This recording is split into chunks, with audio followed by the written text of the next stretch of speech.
Hi guys, I hope you're either comfortably settled or ready to let me join you for a little moment of your day. Welcome to a new episode of A Girl Being a Girl. Enjoy. The next morning, Joyce woke up slowly, wrapped in the quiet of her apartment. Soft sunlight slipped through the curtains, painting pale pattern on her messy sheets.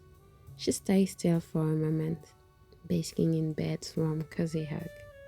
Mornings, after all, were for pretending she had no responsibilities. But then, a sneaky little emptiness snuck in. Now, don't get her wrong. This wasn't the I have no friends or family kind of lonely. No, Joyce was lucky to have a solid cycle who actually liked her. This was a quieter kind of alone, the kind that whispers, "Hey, where's your plus one for life words moments?" The kind that makes you notice no one there for those random perfect calm cuddle because life is nuts moments. She'd always dreamed of finding that special someone, her partner in crime, her I got you person. You know, the one who'd laugh at her jokes, steal her fries, hold her when the world felt like a bad roller coaster ride. But as the year ticked by, that dream felt less like a sparkling gem and more like an old mixtape lost in the shuffle of dating apps. The whole dating scene had become a smoothie of fun and flings, with a dash of what's next. People were less about forever and more about right now.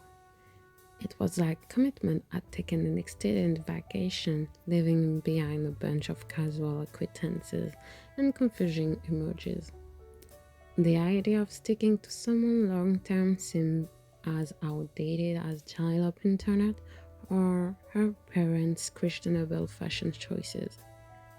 And yeah, that stung a bit. But giving up, not in Joyce's dictionary.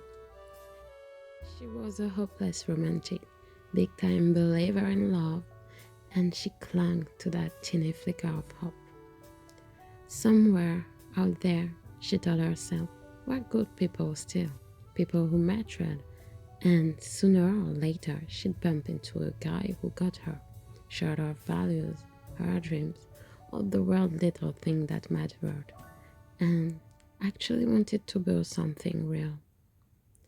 Then, out of nowhere, a sharp memory flashed. A night a few months back in Germany, she was walking home from Berlin's Festival of Lights, where the monuments put on a glow that could shame any Instagram filter. Magic in the air. She wished she had someone to share it with, but her love life back then, let's just say it was less fairy tale, more like a disappointing rerun. An on again, off again guy who, guess what? Looked like he was shopping for commitment in the clearances lane. That familiar shadow of sadness, they are really kind, settled over her like a crimpy cloud. That night feeling more dramatic than usual. She grabbed a notebook and wrote down her must-haves, the qualities she wanted in Mr. Right, or at least Mr. Right now. Her list was a mix of deep stuff, trust, loyalty, respect, and the four essential quirks. Sense of humor, because the way he smiled and looked handsome, tall, and warm. Thanks, and how he saw the world. Bonus points for optimism. Joyce, those little things matter just as much as the big ones. Whenever she felt petted, that's her cute code for creepy day, she'd pull out the little list like a secret weapon. It was her word little comfort, her personal GPS reminding her what she deserved and shouting, "Girl, don't settle, the game's not over yet." And This morning, no exception. She shook off the cloud of gloom, read through the list one more time, and popped out of bed, ready to take the day like a champ, or at least survive it with style.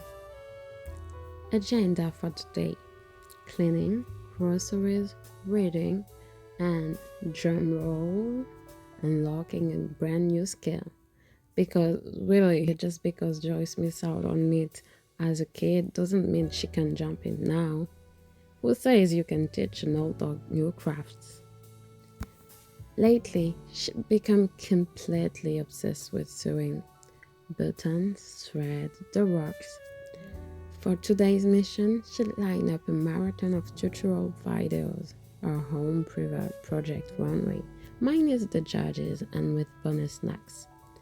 If everything went according to plan, by the end of her journey, she'd either be hemming her own skirts or covered in a tangle of thread, wondering if glue sticks count as a life hack. In those rare moments when Joyce actually dedicates time just for herself, doing all the things she never gets around to on busy work days, that she felt the most alive. 3 hours had already been slipped by. The cleaning done, the groceries unpacked and tucked away like a prank. Now, all that was left was to pop the tomato leek tart and the fish in the oven, then settle down with the book she'd recently started. And not just any book. It was one of those light comedies packed with enough humor to make the hour vanish faster than her willpower when the snack cupboard calls. Perfect for losing herself and forgetting time exists. 20 minutes later, the oven timer beeped, yanking Joyce out of her book bubble. She reluctantly left her seat to take out the tart and flip the fish, because multitasking like a pro is basically her superpower. Well, a second superpower, if you see what I mean. Another 20 minutes ticked by, and she pulled the fish from the oven. Just then, the doorbell rang. Hard. As much as she wanted to dive back into dinner, curiosity won. She peered over the playful and peeked out. And there he was. Her neighborhood, her rate instantly up. She'd been hoping to avoid him, but nope. Fate had other plans.